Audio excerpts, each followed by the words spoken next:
In the past 5 years, AI-powered face recognition cameras linked to sophisticated data networks have become commonplace, and these systems can track our every move.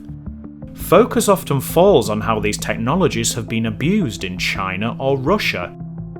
But the city with the most cameras per head is much closer to the Western seat of power.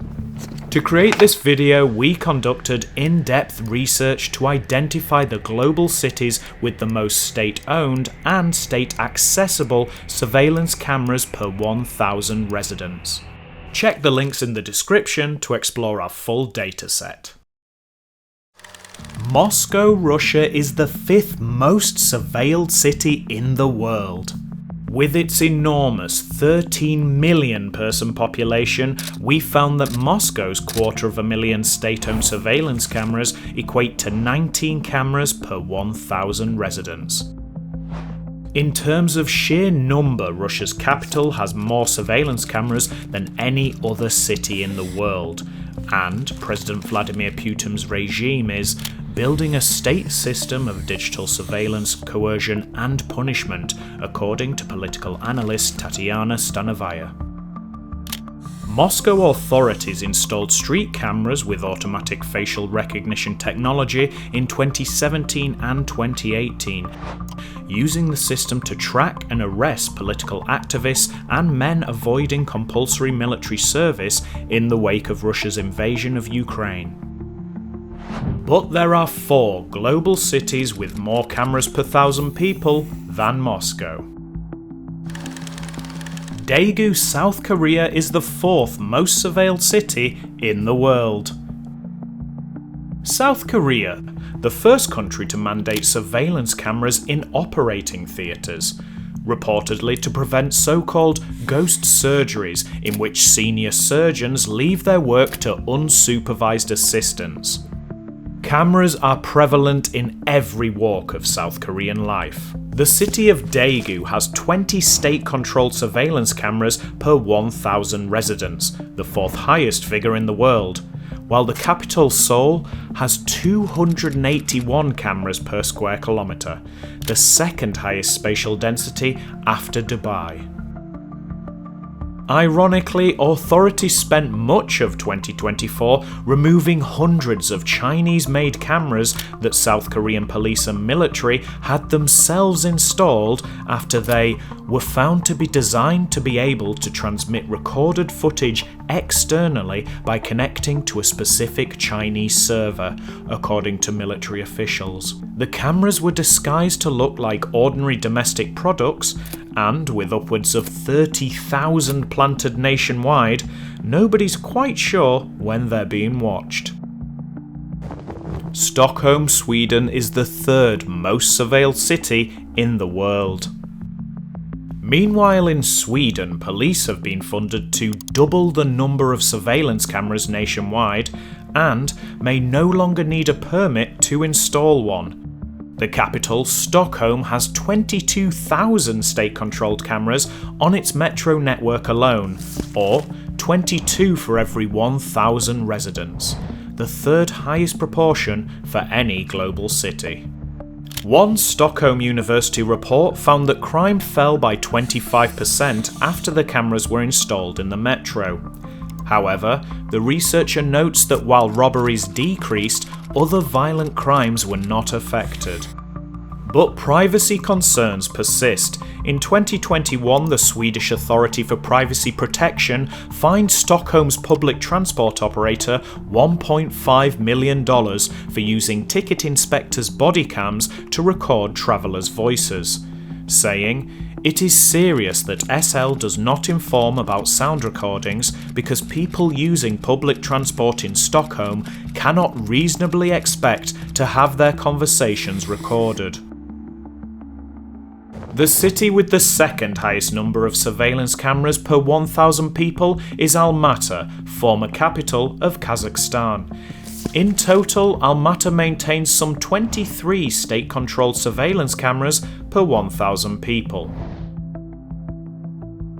Local government figures suggest the benefits for road traffic alone outweigh the costs. But upwards of 45,000 of Almaty's cameras, including both state and private devices, are networked into a single unified video monitoring system. And as of November 2024, the network uses AI to analyse faces, objects and vehicles in real time. Kazakhstan's digital surveillance runs on a mix of local and Chinese technology, but while the Chinese government is alleged to have hacked Kazakhstan's cameras to track the movements of Uyghur tourists, the Kazakh government has itself been accused of using Face ID cameras to identify its own political protesters.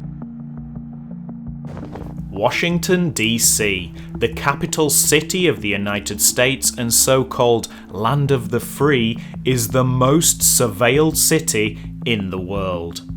The American Civil Liberties Union lists institutional abuse by government and law agencies among the potential ways that those in power can misuse surveillance cameras. Testifying amidst Washington, D.C.'s plans to install the largest, most integrated video surveillance system in the United States, ACLU's former Director of Technology and Liberty, Barry Steinhardt, reminded the Judiciary Council of the District of Columbia that during the Civil Rights Movement and the Vietnam War, the FBI, as well as many individual police departments around the nation, conducted illegal operations to spy upon and harass political activists who were challenging racial segregation and the Vietnam War. And nearly a quarter of a century later, here we are. Washington, D.C. has more state-controlled surveillance cameras per person than any other city in the world, at a rate of 44 cameras per 1,000 residents. But apparently all that surveillance is not enough. DC has budgeted $13 million for the city's Metropolitan Police Department to triple its CCTV camera fleet and upgrade license plate readers in 2025, and a further $3.4 million to pump into other crime-oriented technology. Additionally, Washington, D.C. police launched a real-time crime centre called Camera Connect DC, allowing city residents to share their home security feeds with the Metropolitan Police Department. Surveillance cameras foster a culture of suspicion while leading ordinary citizens to give up their right to privacy, as they are being watched and tracked by networks of state-accessible cameras. We don't know who's a criminal until a crime has been committed, so what we're asking people to do is to turn over their pockets continuously and prove that they're not. Surveillance is not justice, says political scientist Isadora Borges-Monroy. In February 2025, officials in Halton, Maine switched off the town's network of ultra-modern surveillance cameras after residents complained that the use of facial recognition technology infringed state law. Town manager Cameron Clark insisted he would ensure that the camera system currently owned and operated by the town complies with all applicable laws and regulations. Meanwhile, the American Civil Liberties Union suggests that citizens should cover their face with a mask and shades, put their phone in airplane mode, and leave the car at home when attending political protests. And opting out of the American Transportation Security Administration's new facial recognition system offers some protection moving forward, and sends the message that you don't want a future where facial recognition technology follows you even on vacation. It sounds dystopian, but these are the tools of resistance we have right now. Thank you for watching our video, and please protect your privacy.